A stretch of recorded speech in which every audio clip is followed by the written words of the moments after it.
Now, I'm not normally one for sentimentality, but there are a few cars out there that even I have to admit are a bit special. And the Porsche 911? Well, that's about as special as a car can get. It's a legend, an icon, a bloody brilliant piece of engineering that's been putting smiles on drivers' faces for over 6 decades. The 911 story began back in the early 1960s, when Ferry Porsche, son of Ferdinand Porsche, decided to create a successor to the beloved 356. They wanted something faster, more refined, and ready to take on the world's best sports cars. What they got was a rear-engined, air-cooled masterpiece that would go on to define an entire era of motoring. This wasn't some sensible saloon car, this was a proper driver's car. One that whispered sweet nothings in your ear as you pushed it harder and harder. The engine note becoming a roar as you approached the red line, and the best part, they just kept making it better. Right then, the first generation. The one that started it all. The 1964 Porsche 911. This was the car that laid the foundation, the genesis of the legend. It wasn't called the 911 at first, you know. They were going to call it the 901, but Peugeot kicked up a right fuss, claiming they owned the rights to all 3-digit car names with a 0 in the middle. Can you imagine the French having such power? Anyway, name aside, this thing was a revelation. Rear-engined, air-cooled, and with those iconic bug eyes and sloping roofline. It was like nothing else on the road. And the sound? Oh, that glorious air-cooled wail. It was enough to send shivers down your spine.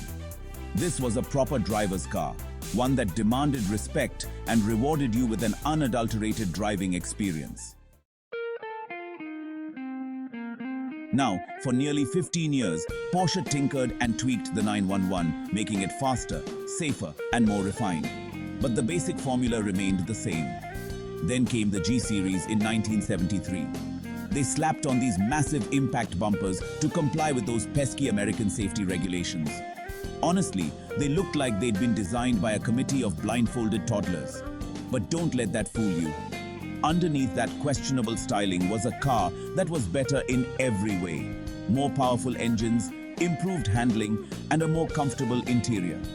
This was the 911 for the everyday driver, the one you could use to pop down to the shops without terrifying the neighbors.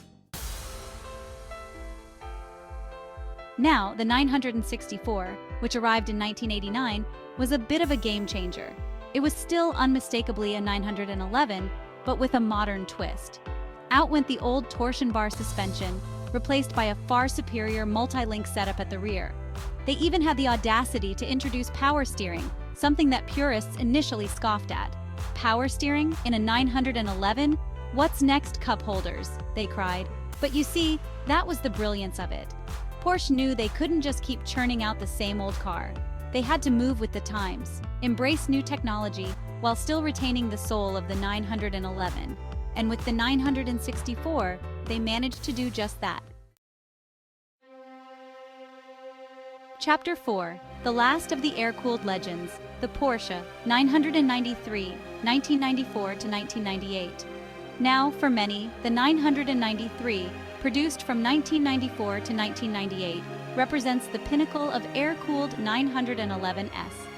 It was the last of its kind, and boy did it go out with a bang. The design was more evolutionary than revolutionary, but it was beautifully executed. Those teardrop-shaped headlights, the wider rear track, the integrated rear spoiler, it was pure automotive pornography. And then there was the sound. Oh, that glorious metallic rasp of the air-cooled flat six. It was like the sound of angels having a bar fight, and it was absolutely intoxicating. The 993 was a masterpiece, a fitting farewell to an era. Chapter 5. Water, water everywhere.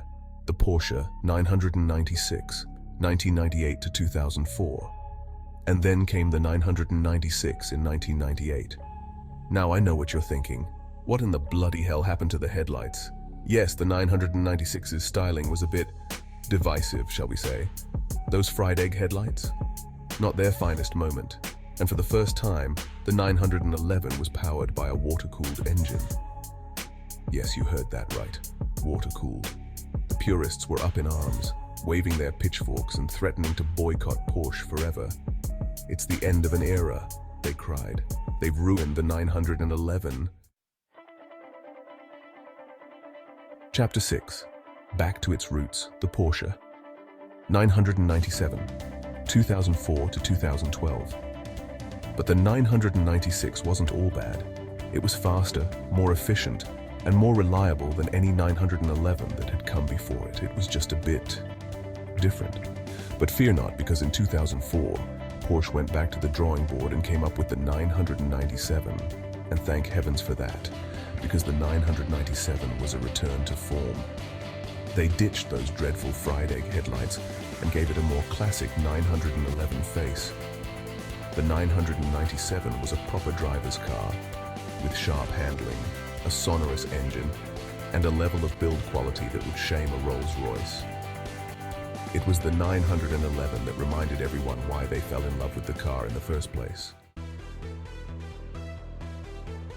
Chapter 7. The future of the 911, the Porsche 991, 2011 to 2019. Now, the 991 generation, launched in 2011, was a bit of a technological marvel. It was longer, wider, and lower than its predecessor, with a longer wheelbase for improved stability. But here's the thing, it was also lighter.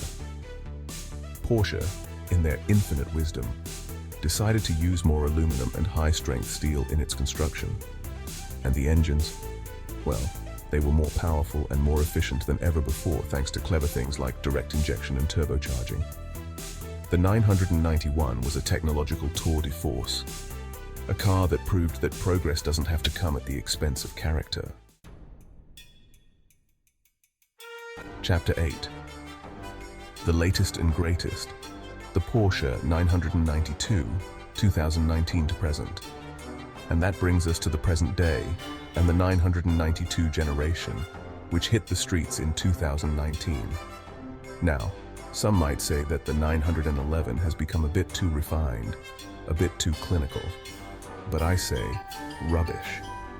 The 992 is still a proper 911, with that unmistakable silhouette, the rear-mounted flat-six engine, and the kind of handling that makes you want to carve up every corner. It's just even better than before. More powerful, more technologically advanced, and yes, even more desirable. The 992 is the culmination of over 6 decades of development, and it's a bloody brilliant car. Otro, the legacy of the Porsche 911. So there you have it, the Porsche 911, a car that has been constantly evolving for over half a century, yet has always stayed true to its roots. But if you were to press me on which generation reigns supreme, I'd have to say the 993. It was the end of an era, the last of the air-cooled 911s, and it holds a special place in the hearts of enthusiasts. That raw mechanical feel, the unfiltered feedback from the road, the sound of that glorious engine. It was a truly special car. But let's be honest, you can't really go wrong with any 911. They're all brilliant in their own way. And that's what makes the 911 so special. It's a car that has transcended generations, captivating drivers with its unique blend of performance, style, and heritage. So, if you ever get the chance to drive one, do it. You won't regret it.